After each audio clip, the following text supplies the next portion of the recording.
95 წელი თქვენთან ერთად ამ სახელწოდების გამოფენას საქართველოს პარლამენტის ეროვნულმა ბიბლიოთეკამ უმასპინძლა. ექსპოზიცია წითელი ჯვრისა და წითელი ნახევარმთვარის საერთაშორისო მოძრაობის დღესთან დაკავშირებით მოეწყო. ამ თარიღს 8 მაისს მთელს მსოფლიოში სხვადასხვა ღონისძიებებით ეხმიანებიან.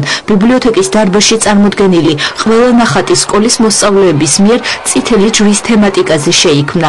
ექსპოზიცია მალე ქუთაისის პარლამენტის შენობაში გადაინაცვლებს. აღსანიშნავია, რომ 15 მარტიდან 15 აპრილამდე საქართველოს წითელი ჯვრის წარმომადგენლებმა თბილისის საჯარო სკოლებში სემინარები ჩაატარეს. პროგრამის მიზანი წითელი ჯვრის მისიის, პრინციპებისა და საქმიანობის შესახებ მოსწავლეთა ინფორმირება იყო. წითელი ჯვრის ფედერაციის 188 წევრი ქვეყანა აღნიშნავს ამ თარიღს და მათ შორის საქართველოს წითელი ჯვრის საზოგადოებაც.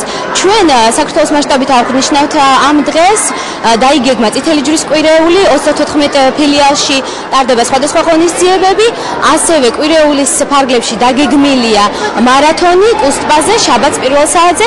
დღეს კი გაიმართა გამოფენა მოსწავლეების წითელი ჯვრის თემატიკასთან დაკავშირებით.